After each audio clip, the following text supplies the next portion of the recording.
Olá, seja bem-vindo novamente a mais uma nova aula do curso sobre Machine Learning. E vamos dar continuidade aos tópicos sobre Learning, que nesta aula será sobre os tipos de redes neurais em Deep Learning. Na aula passada foi abordado os conceitos iniciais de Deep Learning, diferença entre Machine Learning e Deep Learning e suas aplicações.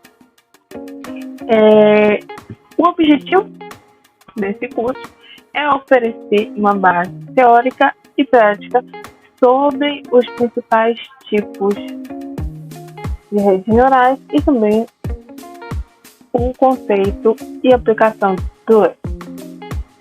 E também ser a base para o entendimento de diversos projetos e outros cursos que serão trabalhados aqui na plataforma. A aula 2 vai ser dividida em duas aulas, a primeira sobre redes neurais artificiais e a segunda sobre redes neurais convolucionais.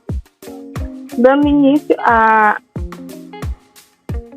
redes neurais artificiais, as redes neurais artificiais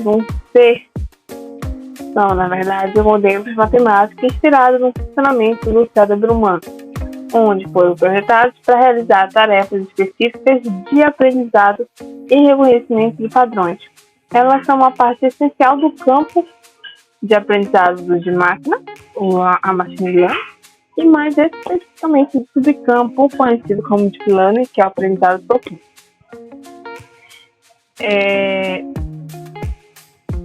Além disso, depois do conceito inicial sobre deep learning e sobre as redes neurais artificiais, vamos explicar agora por que ela foi inspirada no funcionamento do cérebro humano.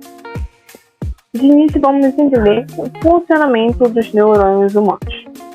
Os neurônios humanos são as células básicas do sistema nervoso, onde vão ser responsáveis pela transmissão dos impulsos nervosos. Eles são compostos, como na imagem aqui, que eu trouxe imagens do neurônio, onde vocês vão ver três partes principais: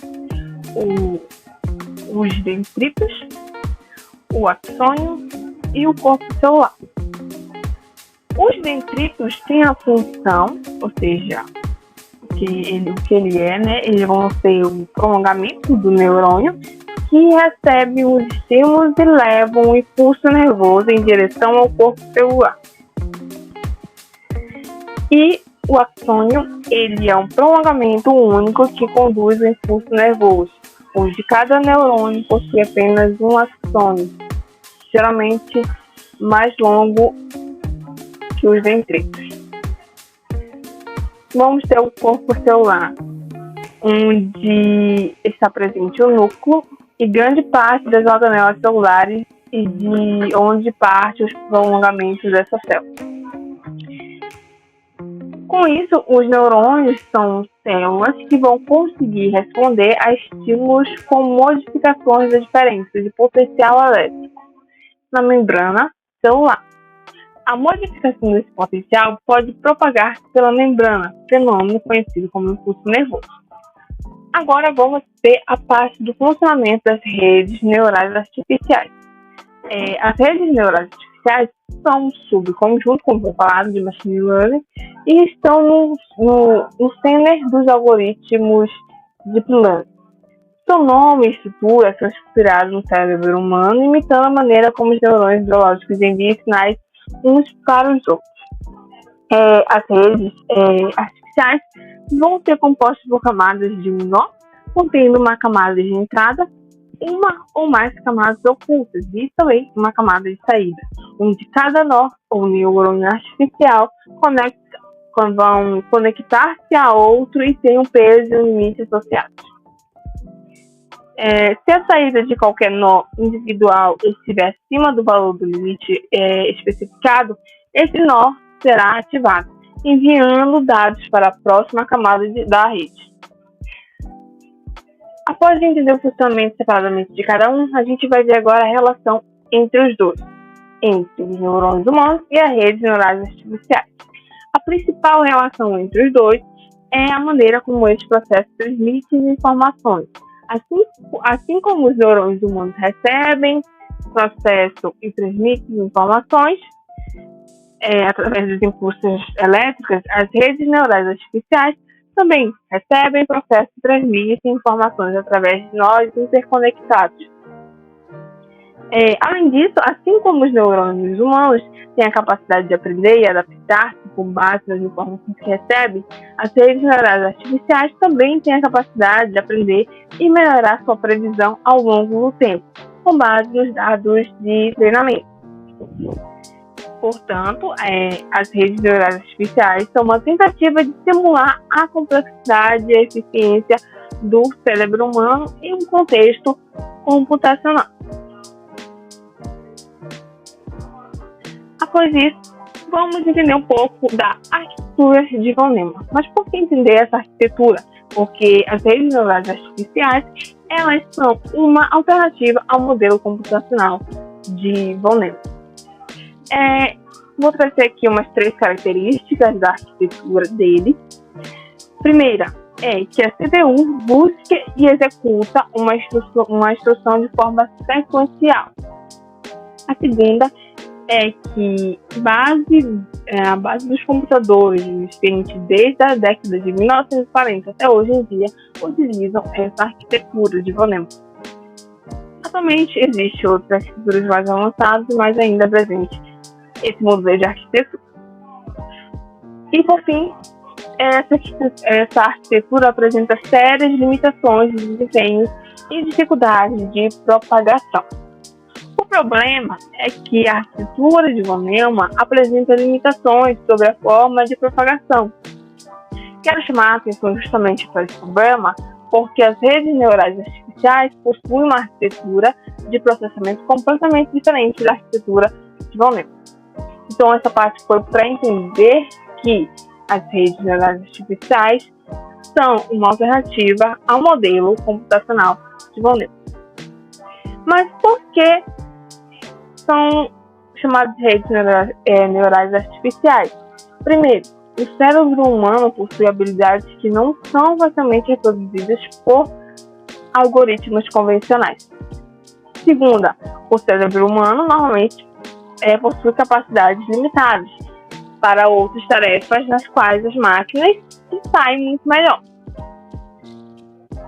E agora tem os paradigmas de programação. O primeiro paradigma é a programação convencional, onde vai requer a inserção manual de diversas regras, podendo chegar a milhares delas. A programação convencional é aquela em que a gente programa desde o início algum sinal, sistema, outra coisa, onde vai ser necessário linhas e linhas de códigos e vai ser algo muito extenso e complexo, onde vai ter vários detalhes e informações. E a gente vai ter as redes neurais artificiais, onde elas aprendem as regras sozinhas, ou seja, são autoprogramadas. Agora a gente vai falar sobre as camadas das redes neurais artificiais. E a primeira camada da rede é a camada de entrada. O que é a camada de entrada? Ela representa a entrada do modelo, onde os dados serão introduzidos. Cada neurônio dessa camada representa uma característica específica dos dados. E a gente vai ter as camadas ocultas. São camadas intermédias porque ela fica entre a entrada e a saída. E cada neurônio dessa camada realiza operações matemáticas nas entradas e aprende representações mais complexas à medida que a informação se propaga. Vamos ter a camada de saída, que é a última camada, onde produz a saída final do modelo. O número de neurônios nesta camada é determinado pelo tipo do problema, seja problema de classificação, regressão, entre outros. Vamos ter os pesos e as conexões, onde cada peso entre neurônio onde cada conexão entre neurônios é associada a um peso. Os pesos vão ser ajustados durante o treinamento para melhorar o desempenho do modelo. E vamos ter as funções de ativação. Cada neurônio, após realizar operações ponderadas, aplica uma função de ativação para introduzir não linearidade. Quais são essas funções? Vamos ter algumas funções comuns, que incluem a função tangente hiperbólica, e entre outros.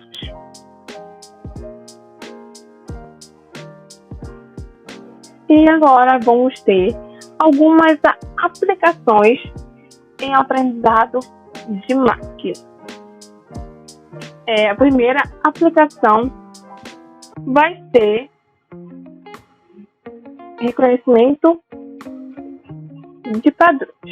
Aqui eu trouxe 3, mas na verdade as redes neurais artificiais elas são empregadas em diversas tarefas, porque ela é uma rede artificial que se adapta bem às tarefas mais complicadas. Então vamos falar sobre a primeira. A primeira é reconhecimento de padrões. Essas tarefas como reconhecimento de imagem, uma rede neural artificial pode aprender a identificar padrões específicos em dados visuais como bordas, formas e texturas. E essas aplicações incluem reconhecimento facial, identificação de objetos, imagens e diagnóstico médico. A gente vai ter a classificação e regressão. Além desses três tópicos, vamos ter os problemas que as redes neurais resolvem. E também é a mesma coisa que eu falei de aplicação. Porque se aplica a uma determinada tarefa é porque tem um intuito de resolver ou melhorar alguns quesitos, né? Mas sobre a questão de resolver os problemas, a gente tem aproximação de funções. O que é isso? As redes podem aprender qual é a função matemática em relação aos dados de entrada e dados de saída. Vamos ter a segmentação em classes, onde ela vai ter a capacidade de separar montanhas de dados em grupos diferentes. E por fim, vamos ter a predição de séries temporais, onde um dado conjunto de dados que ocorreram no passado, as redes neurais podem tentar prever o futuro com base naqueles dados que foram coletados no passado. Essa predição ela pode ser aplicada em climatologia, bolsa de valores e entre outras áreas que necessitam de uma previsão antecipada do que pode ocorrer. E finalizamos a aula 1 da aula 2, que é o tópico 2, sobre os tipos de redes neurais. Foi abordado um tipo de rede neural, que é as redes neurais artificiais, e na aula 2, que é a parte 2, será abordado outros tipos de rede neural.